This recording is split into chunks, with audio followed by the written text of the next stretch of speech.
Elliot Ness, Al Capone, les incorruptibles. Ces noms vous évoquent sans doute des souvenirs de télé et de cinéma, mais ils sont surtout intimement liés à une période un peu étrange de l'histoire américaine, celle de la Prohibition. On était au début du XXe siècle, dans les Roaring Twenties, l'équivalent américain des années folles. L'économie est prospère, la publicité lance la consommation de masse et le jazz devient la musique de l'Amérique. Mais en parallèle de ce changement profond de la société, s'élève aussi un mouvement du refus qui réclame un retour de la morale et des valeurs traditionnelles. Depuis le milieu du 19e siècle, déjà 13 États sont des dry states, des États secs où l'alcool est interdit.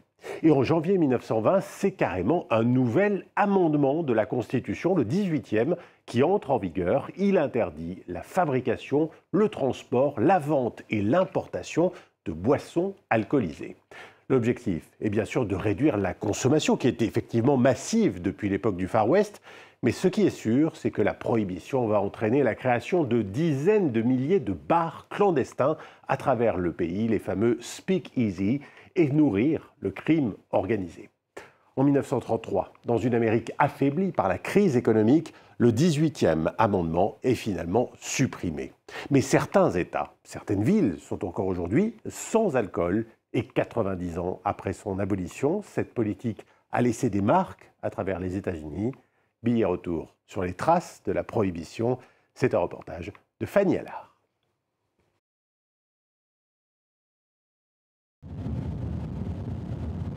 Nous avons rendez-vous quelque part dans le Kentucky, au pied des Appalaches, dans une distillerie clandestine. Venez, je vais vous montrer quelque chose avant qu'on commence. Lui, c'est Jacob. Ce n'est pas son vrai nom. Il a souhaité rester anonyme, car distiller soi-même de l'eau de vie est strictement prohibé aux États-Unis. Ce baril appartenait à mon grand-oncle. Un vrai moonshiner. Moonshiner veut dire distillateur clandestin de moonshine. Ce fameux alcool de maïs fabriqué par ceux qu'on appelle familièrement les hillbillies, les habitants des montagnes. Mon père en faisait, son père en faisait, et le père de son père aussi. Ça remonte au moins aussi loin, d'après ce que notre famille raconte. Ce savoir-faire transmis de génération en génération est devenu indispensable pendant la Prohibition. Cette période de 13 ans, pendant laquelle il était interdit de vendre, fabriquer ou transporter de l'alcool aux États-Unis. Autrefois, les moonshiners pouvaient être trahis par le son et l'odeur. Parce que lorsque la mixture fermente, ça bouillonne. Et s'il n'y a pas de bruit autour, on entend les bulles. Quand mon grand-père était jeune, il vivait avec ma grand-mère dans une petite cabane où il gardait 2 barils. Un beau jour, alors que ces barils étaient en train de fermenter et lui de couper du bois, le type des impôts est venu lui demander s'il n'avait pas entendu parler d'un moonshiner dans le coin. Mon grand-père a répondu que non. Mais si le type était venu jusque chez lui, il l'aurait coincé. Pour faire du moonshine, il faut du maïs, du sucre, de la levure, beaucoup d'eau et surtout de la patience. Car une fois la mixture prête, elle doit fermenter pendant 2 semaines avant d'être distillée. Ça y est, c'est prêt à reposer. Le moonshine a eu son heure de gloire pendant la Prohibition, mais la pratique remonte au XVIIe siècle. Les agriculteurs utilisaient le surplus de graines de leur récolte pour faire de l'alcool et le commercialiser. Et déjà, pour échapper à la taxe sur les ventes, les hillbillies distillaient dans la nuit, à la lumière de la lune, moonshine. C'est une pratique que les colons ont importée du vieux continent aux États-Unis. Ça faisait partie des traditions. C'était là avant la Prohibition et ça lui a survécu. De toute façon, la Prohibition est encore l'idée d'un gouvernement qui a voulu dicter aux gens ce qu'ils devaient ou ne devaient pas faire, ce qu'ils pouvaient et ne pouvaient pas faire.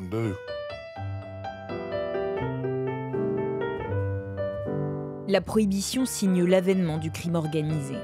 En peu de temps, le trafic d'alcool devient l'une des industries les plus dangereuses et les plus lucratives du pays. Chicago est alors la plaque tournante de la contrebande Une époque qui a fait la notoriété de la ville et attire encore aujourd'hui les touristes. Welcome to Chicago Prohibition Tours. Again, my name is Jonathan. I'm one of the owners and founders of the tour. So you guys are in good hands today, I think. Jonathan Porter est historien et guide depuis 12 ans. Il connaît chaque recoin du Chicago secret et de ses bars clandestins, les fameux speakeasy. Comment est-ce qu'on trouve les speakeasy? Eh bien, de la même manière que les bordels sont indiqués par une lumière rouge, les speakeasy affichent soit une lumière verte, soit une porte, un carreau ou un insigne vert. Là, vous devez vous dire que si les gens boivent au rez-de-chaussée et qu'en plus c'est indiqué par un signe vert, ça n'a rien d'anonyme. Les flics sont forcément au courant. Eh bien oui, ils le sont.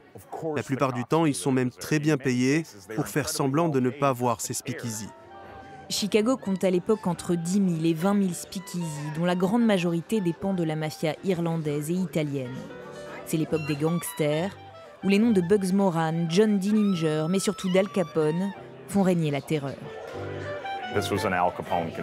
Nous sommes dans un des speakeasy que contrôlait Capone. Il n'était pas propriétaire, mais passait un marché avec les tenanciers. Vous nous laissez utiliser votre bar et nous procurons l'alcool, les jeux, le divertissement et la protection. Vous serez sans doute arrêté un jour. Pas d'inquiétude, on paiera la caution et on s'occupera de votre famille, à condition que vous ne disiez rien. Le fric que vous allez gagner vaut largement cette prise de risque. Al Capone et son gang, le Chicago Outfit, amassent des fortunes pendant la Prohibition.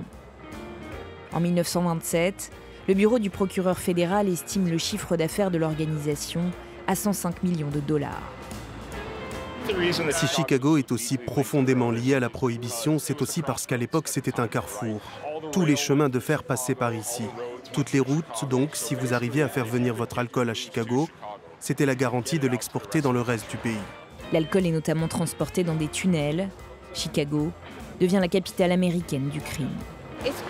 C'est fou d'imaginer que dans un pays aussi grand, on ait pu essayer d'interdire l'alcool alors que c'est quelque chose que les gens apprécient. La prohibition entre en vigueur en 1920, mais il faut 3 ans avant qu'elle ne soit vraiment appliquée. Les plus aisés font donc des réserves, car si la loi interdit la vente et la production d'alcool, elle n'interdit pas d'en posséder ou d'en consommer. Il est donc tout à fait légal de boire le vin de son cellier ou de son club privé. Cet endroit était réservé à l'élite de Chicago. Les membres de ce club sont ceux qui faisaient la loi. Personne n'allait venir vérifier d'où venait leur alcool. Regardez l'opulence de cet endroit.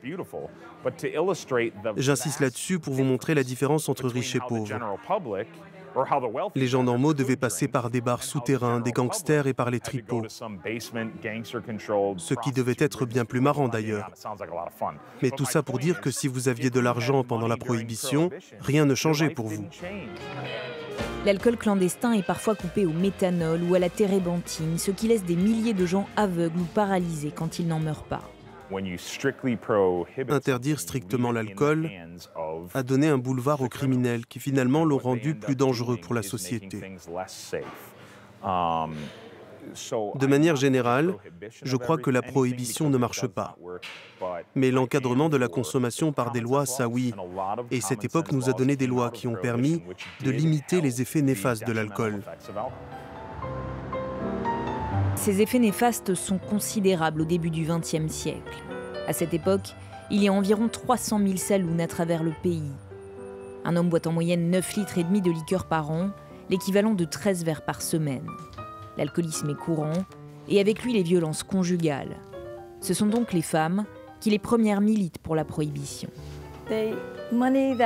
Les hommes dépensaient tout leur salaire au saloon et il ne restait plus d'argent pour nourrir la famille, leurs bébés.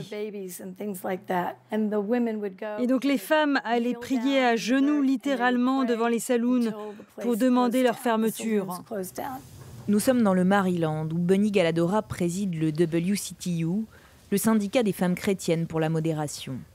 Une organisation vieille de 150 ans, emmenée par la féministe Frances Willard. Frances Willard, elle est sur cette photo. Elle a milité pour le droit de vote des femmes, ce qui était très controversé à l'époque, même au sein de notre association. Mais son argumentaire s'appuyait sur l'idée que si nous pouvions voter, nous pourrions faire passer la prohibition.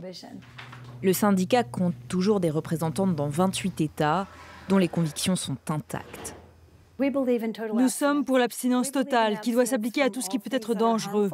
Nous croyons que nos corps sont les temples de Dieu, et il faut les honorer en les gardant en bonne santé.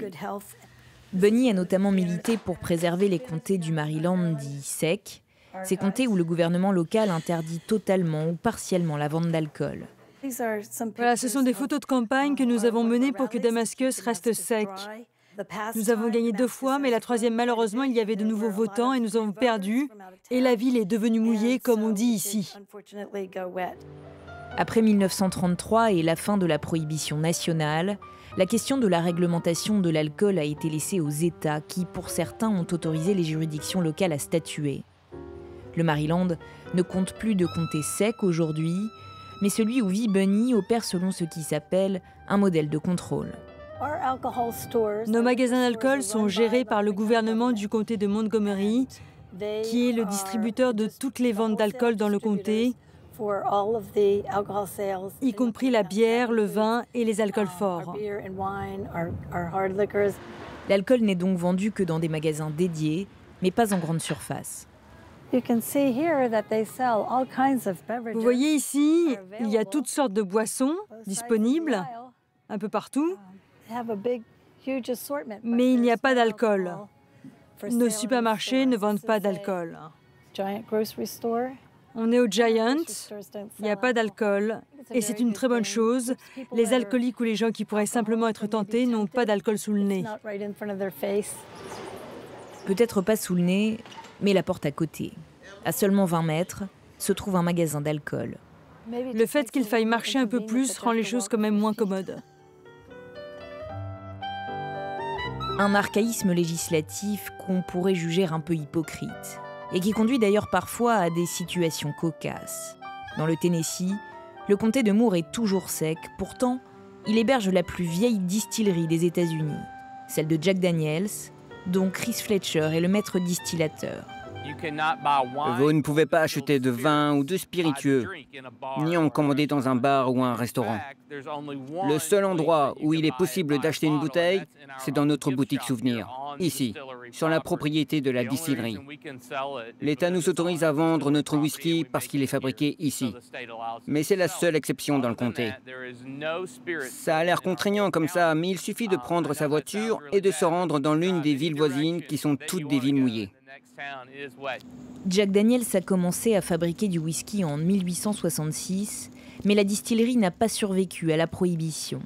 Elle n'a repris de l'activité qu'en 1938, 5 ans après la fin de l'interdiction fédérale de produire et vendre de l'alcool. Ce petit bâtiment de briques est l'ancien bureau des recettes. Après la prohibition, il était obligatoire qu'un agent fédéral soit sur site 24 heures sur 24. Ça a été comme ça jusqu'aux années 80 et l'assouplissement de ces réglementations. Il y a toujours des contrôles fiscaux. Des agents viennent vérifier les quantités de graines que nous achetons, les quantités de whisky que nous produisons et si nous payons bien nos taxes. L'argent généré par les taxes sur l'alcool a été la raison principale de l'abrogation de la prohibition par Franklin Roosevelt en 1933. Les États-Unis peinent alors à se relever de la Grande Dépression et voient dans l'alcool une manière d'accroître les revenus de l'État. La taxe fédérale sur les spiritueux que nous payons est de 13,50 $ pour 3,7 litres. Ici, on produit bien plus de 370 000 litres tous les jours, donc des millions de litres de whisky tous les ans. Vous pouvez faire le calcul.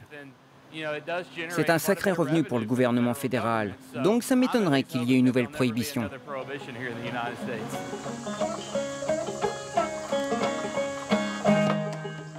S'il est aujourd'hui possible d'acheter de l'alcool presque partout aux États-Unis, cela n'empêche pas Jacob, le distillateur clandestin du Kentucky, de faire son propre moonshine chaque année. Vous pouvez aller au liquor store et acheter une bouteille qui dit moonshine. Je n'ai jamais essayé, je ne sais pas si c'en est ou pas. Je n'ai aucune idée de ce qu'ils mettent là-dedans, alors que je sais exactement ce qui sort de là et ce que je bois. Jacob est en train de distiller sa mixture de maïs fermenté dans cet alambic artisanal. La liqueur est chauffée à 87 degrés dans une cuve en acier, puis s'évapore vers un condensateur. Cette tournée devrait permettre de faire toutes les fêtes de l'année et d'avoir quand même des réserves, sans dépenser un centime. Là, on a 83 litres environ. Et quand ça sera distillé, on aura 40 litres. Il y a dans le moonshine une symbolique d'indépendance très américaine. Une manière pour Jacob de dire au gouvernement qu'il ne peut pas lui enlever sa liberté. C'est bon. Il n'y a plus qu'à remplir les bocaux et à picoler. C'est prêt. Il y a de la liberté dans le moonshine, parce que personne ne peut me faire payer pour ça. Je n'ai pas besoin d'en acheter. Je sais comment faire et où en trouver. Il y a de la fierté aussi à faire partie de ça.